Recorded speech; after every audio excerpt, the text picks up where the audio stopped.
Здравствуйте, Светлана. Здравствуйте. Как ваши дела? Спасибо. Только что закончила семинар для представителей швейной промышленности нашей страны. Они готовятся к выставке в Москве.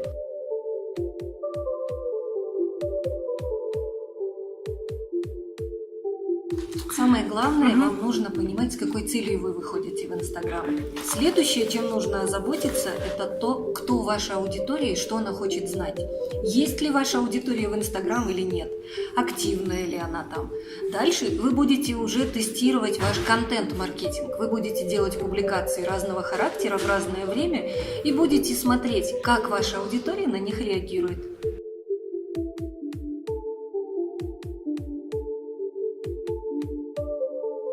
Начать стоит, наверное, с формирования какого-то единого стиля, для того, чтобы вы были узнаваемы. Ведь мы многие, когда занимаемся Инстаграм, мы задумываемся о красоте нашего аккаунта, мы делаем какие-то рамочки, какие-то картинки, но иногда мы забываем о том, что наши пользователи, они видят только одну картинку в истории. Значит, даже часть нашей большой картинки, которая поделена на 6 или на 9 картинок, она должна быть узнаваема.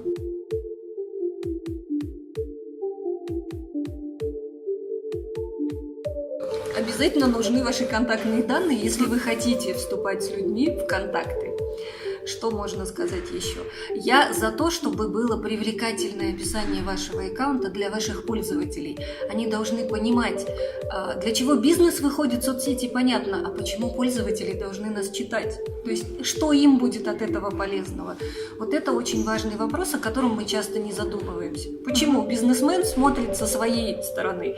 Ему важно, чтобы его компания была представлена, чтобы был представлен его товар и чтобы шли продажи. Но социальные сети гораздо более нежный инструмент. Социальные сети – это инструмент, где нужно общаться с людьми. А как общаться с людьми, если вы только выкладываете свой товар?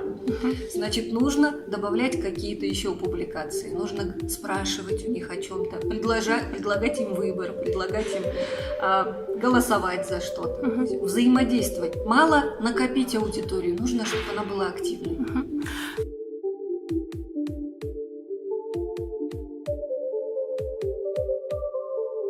Я за уникальный контент. И в социальные сети, когда выставляют рейтинг вашей странички, вашего аккаунта, они тоже любят уникальный контент. То есть тексты, которые написали только вы, фотографии, которые сделали вы, или которые вы обработали, добавили в ваш дизайн. То есть уникальный контент – это ключ к успеху.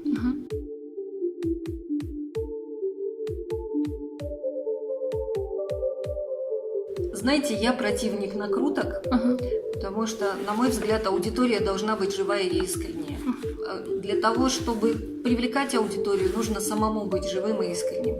Нужно самому ходить, общаться с людьми, я имею в виду ходить по другим аккаунтам, приходить в аккаунты к популярным личностям, просто помогать людям. И не забывать о том, что то, что вы есть в Инстаграме, вы можете сообщить везде. Вы можете написать на вашей футболке, вы можете сделать наклейку на вашей тетради, вы можете приглашать ваших друзей или просто знакомых.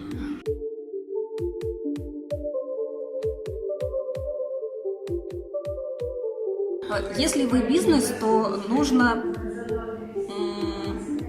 менять тематику, то есть делать тематику, которая расскажет о вашем товаре и услугах, потом добавлять какой-то имидж или какое-то настроение. Потому что мы создаем бренд, и к бренду очень важна эмоциональная закрепляющая. Нельзя не забывать о рекламе, которая вообще очень часто продает эмоции. Для нас важно бренд плюс эмоциональная составляющая. Если бизнес-аккаунт позволяет запускать рекламу, то вы можете ограничиться 1 или 2 публикациями в день. Но если денег на рекламу у вас нет, то тогда вы можете выпускать публикации, скажем, в самое активное время с разрывом где-то в час или в 2. Не выкладывайте сразу 10 или 15 публикаций к ряду, потому что это напугает людей, они от вас разбегутся.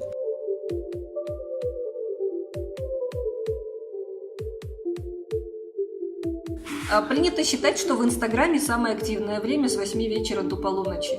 Но если вы организация и люди должны к вам прийти, то нам приходится в рабочее время организации делать публикации. Ну, самая главная ошибка, пожалуй, это писать грамотно.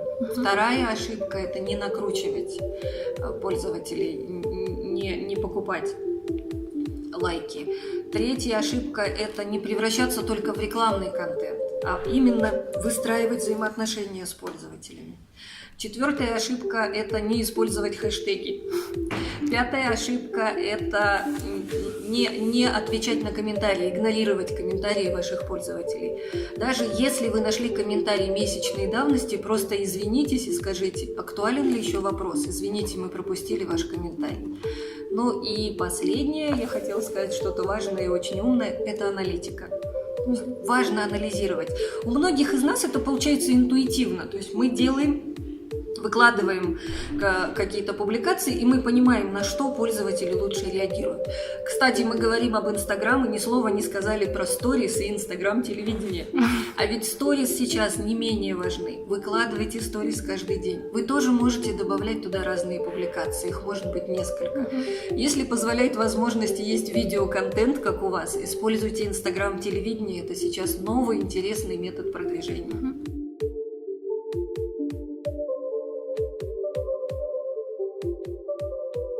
Максимально уважительно, здоровайтесь, называйте его по имени. Если вы сталкиваетесь с негативом, не оскорбляйте в ответ. Наш ключевой элемент – это всегда держаться достойно. То есть отвечаем с большим достоинством. На негатив реагируем с большим достоинством. К сожалению, как компания мы не можем игнорировать негатив. Мы вынуждены обязательно отвечать, но мы можем написать человеку: извините, что так получилось, напишите нам в личные сообщения, где и когда это произошло, мы проясним ситуацию.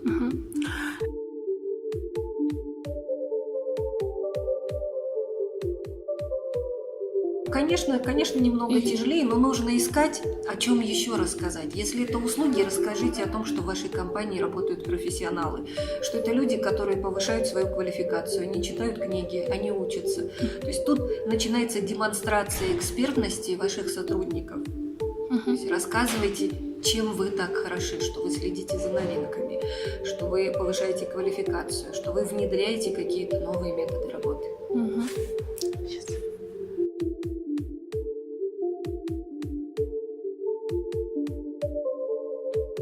Ничего не бойтесь, пробуйте самые разные методы, будьте позитивными, будьте активными, угадывайте или спрашивайте у вашей аудитории, что ей интересно, что она хочет знать, и анализируйте, ведет это вас к успеху или нет. Хорошо.